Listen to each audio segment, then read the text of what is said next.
ఇప్పుడు కేంద్ర ప్రభుత్వం ప్రవేశపెట్టిన కొన్ని స్కీమ్స్ అయితే మనం తెలుసుకుందాము. జల్ జన్ అభియాన్ అనేది ఇటీవల ఏ రాష్ట్రం ప్రారంభించింది అని చెప్పి ఇచ్చారు.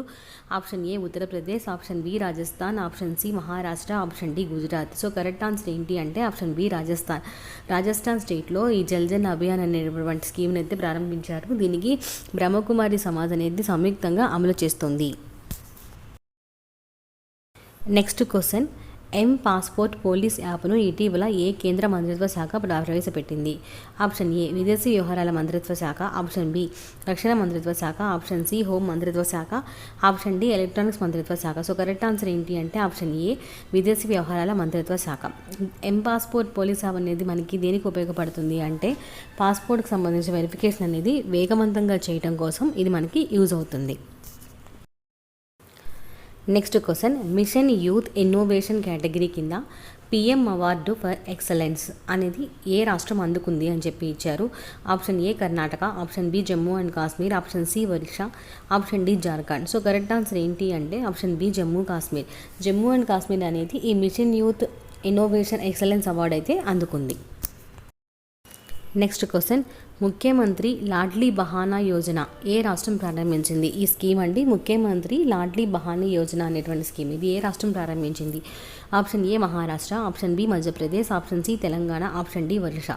సో కరెక్ట్ ఆన్సర్ ఏంటి అంటే option B Madhya Pradesh. Madhya Pradesh state అనేది ఇది ప్రారంభించిందండి. లాడ్లీ బహానా యోజన అనేది మహిళలలో ఆర్థిక అభివృద్ధిని ఉత్తేజపరిచేందుకు ఈ స్కీమ్ అయితే ప్రవేశపెట్టారు. నెక్స్ట్ క్వశ్చన్, MIDH పథకము ఏ ఫీల్డ్తో అనుసంధానించబడింది అని చెప్పి ఇచ్చారు.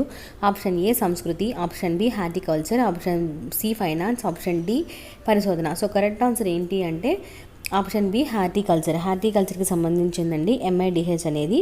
MIDH ఫుల్ ఫామ్ ఏంటి అంటే mission for integrated development of horticulture. So ఇది దేనికి సంబంధించింది అంటే ఉద్యాన రంగానికి సంబంధించి సమగ్ర అభివృద్ధిని పెంచేందుకు ఈ స్కీమ్ అనేది యూజ్ అవుతుంది. Next question, Ayushman Bharat digital mission ఏ సంవత్సరంలో ప్రారంభించబడింది? Option A 2016, option B 2018, option C 2019, option D 2021. So correct answer ఏంటి అంటే 2021 option D.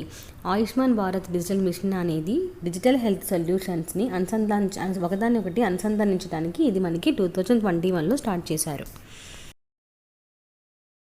Next question, cyber Surakshit Bharat అనేది ఏ కేంద్ర మంత్రిత్వ శాఖ చొరవ అని చెప్పి ఇచ్చారు. ఆప్షన్ ఏ ఎలక్ట్రానిక్స్ మరియు IT మంత్రిత్వ శాఖ, ఆప్షన్ బి హోం వ్యవహారాల మంత్రిత్వ శాఖ, ఆప్షన్ సి విదేశీ వ్యవహారాల మంత్రిత్వ శాఖ, ఆప్షన్ డి గృహ మరియు పట్టణ మంత్రిత్వ శాఖ. సో కరెక్ట్ ఆన్సర్ ఏంటి అంటే ఆప్షన్ ఏ అండి ఎలక్ట్రానిక్ మరియు IT మంత్రిత్వ శాఖ. సైబర్ సురక్షిత్ భారత్ అనేది ఎలక్ట్రానిక్ మరియు IT మంత్రిత్వ శాఖ అనేది స్టార్ట్ చేసింది. దీని ముఖ్య ఉద్దేశం ఏంటి అంటే సైబర్ క్రైమ్స్ గురించి అవగాహన పెంచడానికి ఇది మనకి యూజ్ అవుతుంది. నెక్స్ట్ క్వశ్చన్, ప్రధానమంత్రి నరేంద్ర మోడీ గారు ఏ రాష్ట్రంలో సమ్మిళిత అభివృద్ధి అంటే సమావేశ వికాస్ అనే థీమ్తో కింది 9 ప్రచారాలను ప్రారంభించారు. థీమ్ పేరేంటి అంటే సమావేశ వికాస్ అనేది. అది 9 ప్రచారాలు స్టార్ట్ చేశారు. ఎక్కడ?